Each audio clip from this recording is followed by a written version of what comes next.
Hello everyone, welcome back. Today we're going to be taking a look at our newest weapon, the Lenz.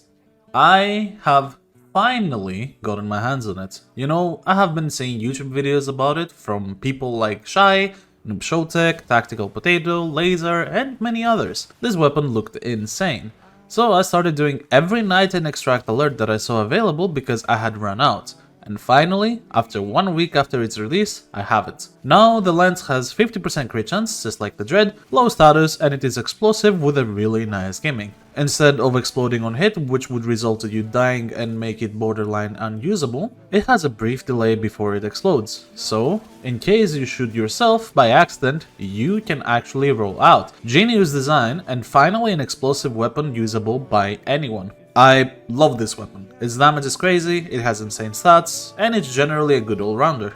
I have downed myself with it a couple of times, mistakes happen, but I cannot recommend this enough. This might be my new favorite weapon. I even got a Riven for it with more crit and increased projectile speed to make it feel faster, and oh my god, it felt amazing to use. Look at the damage versus level 150 enemies, and if you armor strip him with Ash or anything, it's basically one tap no matter what. This bow is absolutely wild, and I cannot recommend it enough. Even on normal missions, I took it to level 3 Swordy with, you know, an Oberon, nothing too crazy to buff its damage, and look, it's doing just fine. It is absolutely wild. So, yeah. It is really cool, and also it has a really interesting gimmick that even though its ammo is really low, it comes with innate ammo mutation, so running out of ammo on this thing is not actually as easy as it may seem. And even if you do, you still would probably use something like a Legion or an insane melee weapon to get your ammunition back, then it's generally something good alongside your melee weapon. Because, you know, currently in the meta, melee weapons are dominant, and this is something fresh to actually help you with killing people from far away really quickly, or to help you with your melee weapon damage. Either way, it is fantastic. Oh, and speaking of new, I have more stuff to show you guys, like our newest Warframe, Harrow. Yeah, finally. You guys know how much I wanted to try this guy, and oh my god, that defection mission is a pain, let me tell you. But I wanted to see how to farm him the legit way and how hard it would be to farm him the legit way. I really don't have the pleasure in just buying a weapon or Warframe per plat, but I think it's fair for the viewer as well to think if it's actually worth buying him with plat or it's worth just grinding for him. I can tell you already that it is 100% worth it to put that 225 platinum to good use. You have no idea. This guy is amazing to play. This actually might be our best Warframe to date. Like, this is crazy. I have never seen a better designed kit so far. Like, you have insane shields and overshields. Your 2 gives you fire rate and reload speed, which is unprecedented for a Warframe ability. Fire rate? You kidding me? Fire rate on your weapons? That might seem like pretty garbage considering we're in a melee meta, but you never know. Like, this could actually help a lot of primary weapons to go back to what they should be, and this actually performed really well. You then have your 3 giving you infinite energy, and oh my god, his 4 is crazy. Like, invincibility into guaranteed red crits, that is absolutely insane. The only bad thing I have to say about him is that because of his 4 and the way it works, absorbing enemy damage, he is just not good in low level missions, but who cares? Just take him to mod, do an endless just like I did. I took this guy to mod for a 1 hour run to stress test his survivability and damage without abusing Naramon and melee, and wow, that actually felt really good. I felt like my Soma Prime was actually dealing a lot of damage to these enemies and that it could keep up with the time to kill. Not really against a Legion, but another like melee weapon that is not so meta, it would probably be on par with the damage, and that was really surprising. So I am a big enjoyer of this Warframe. I think it was absolutely amazing. He might become the best Warframe in the game soon if he decides to buff our weapons a bit more, since, you know, melee weapons are the kings right now. If he decides to buff our primaries and secondaries, this guy will 100% be the best Warframe in the game. He's such a good weapon buffing Warframe for your primary and secondary. It is really nice. And speaking of secondary, I also tried his weapon, the Nell. I can say this weapon is really nice. It's definitely not a Lex Prime, but damn, the damage per second if you hit that headshot can get super high, which, I mean, outside of Harrow having to succeed to getting you that guaranteed headshot, It can be harder to hit headshots, especially in this game where enemies just behave super weirdly. But honestly, with Harrow, with his fire rate buff and the pretty much guaranteed headshot using his one, it is really strong. It felt really strong. It genuinely felt stronger than my Soma Prime, which is really nice. Then my Soma Prime has a Riven on it, like, damn, this weapon is good. This weapon is really good. So far I've played Harrow for like 2 days. He feels absolutely amazing. I have gone down a few times to slash procs and toxin procs going through my shields, but overall maybe that is a build issue. As you can see, I am using redirection. I might replace that with primed vigor in like 30 days when I get the mod. I'm currently 370 days logging in, and I think, you know, when primed vigor becomes available to me and I can actually use it, that might be the better choice than primed redirection. I haven't really tried normal vigor yet, but I do think that shield going down that much might get a little dangerous. Let me know what you guys think in the comments, if I should replace it or what your current Harrow build is. I felt pretty comfortable using this outside of that slash proc killing me every now and then, but overall I did the 1 hour mod run with it, so that was pretty interesting, and I didn't even use any melee weapons, so I think that is a decent build for now. I cannot recommend Harrow enough. Harrow is absolutely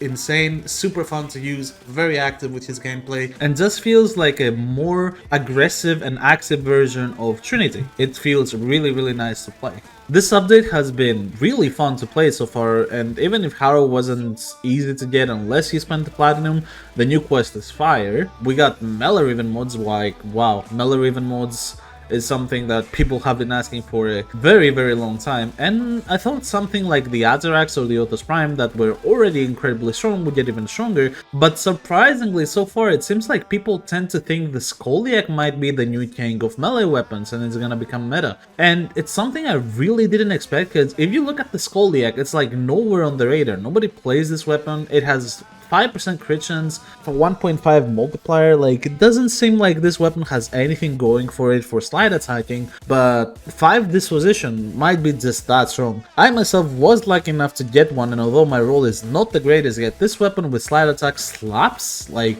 wow, I didn't expect it to be that strong. Like, I understand the extra range is what makes it good, but even with my Riven that, you know, I didn't have any range, this is still more than capable. This is really close to the Azarax's damage, and if I can get more range than the Azarax, which, you know, having 10 meters on a melee weapon slide attack is already insane, this can become super crazy. Like 15 meters slide attack, one-shotting everyone through walls, like wow, that is really strong. Now I know people use macros for these weapons. I am here to tell you that you don't really need macros for these weapons. Right now the gameplay is the background is through PC, but I found out that using a controller and slide attacking while using a controller is something that works more than fine. It's really comfortable actually, and you don't have to get carpal tunnel, which is really fine. The one thing that I can say about the Scoliac build compared to the Azarax though is that it is super expensive. Like, to get even an unrolled Riven on the Scoliac, that's 1000 platinum, and then you need another 900 platinum for Maiming Strike, and if you don't have Volt Prime to get the most out of this weapon, then you probably need to spend another 300 to 400 plat. Well, yeah, it's as you can see, the numbers stack up. It is definitely not a cheap build, but if you're lucky enough to roll a Scoliac Riven, you might just have the lack of the Leprechaun with your Kuva, and you might just get the best melee weapon in the game. You never know what's gonna happen. Of course, if you're in need of plat, that's still 1000 plat, but this, in my opinion, you should keep it until something happens, until its price might go up again, because this might actually be the best melee in the game. We will have to wait and see. It's really ridiculous how strong Scoliac is right now. Last thing I want to talk about before this video is over is, once again, the Tenocon. I know you guys are probably tired of me talking about Tenocon, but honestly, it is... Plains of Eidolon seems like it's gonna be our biggest update yet. This update looks absolutely crazy. First open world, new enemies, new boss fights, new event. Like, it looks like it's gonna be absolutely crazy as an update. Now, 2 things I want to talk about. First of all, since we're talking about what's the best melee weapon in the game, I wanted to kind of remind people that the new system that is gonna get in the game, that we're gonna build our own weapons, our own melee weapons. There will probably be some combination of melee weapons that will be better than the Scoliac, than the Azarax, and many other melee weapons in the game.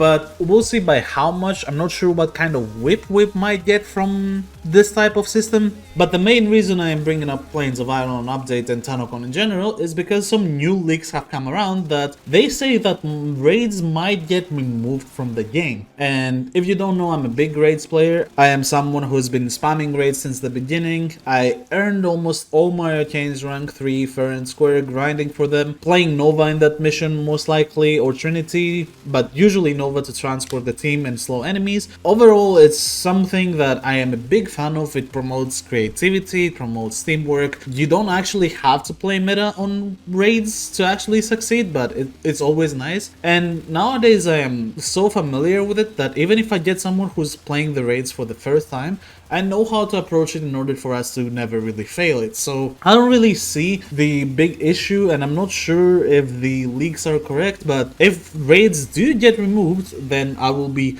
very sad. And I'm also wondering what is gonna be the new way to get our arcanes, because obviously we all want that rank 3 energized. We know how good it is, and you've seen the prices, how expensive it can go, and I'm not sure if the prices are gonna go down, if it's gonna become easier to get, what is gonna be tied to it, is gonna be the new boss fights or anything. We don't know yet for sure if that actually goes through, but if the leaks are correct, it will be interesting to see how the goes through with this change and how we're gonna have arcanes from now on, because you know, if it's a way to get arcanes easier, then that might be better for the longevity of the game.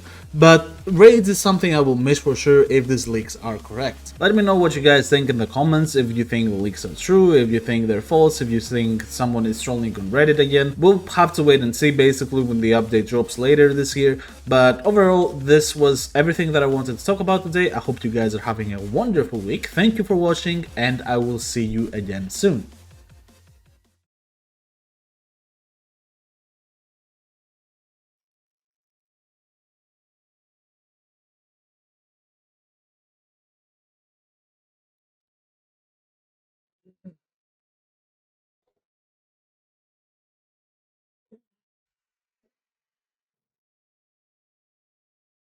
What? It was all a dream. No. No.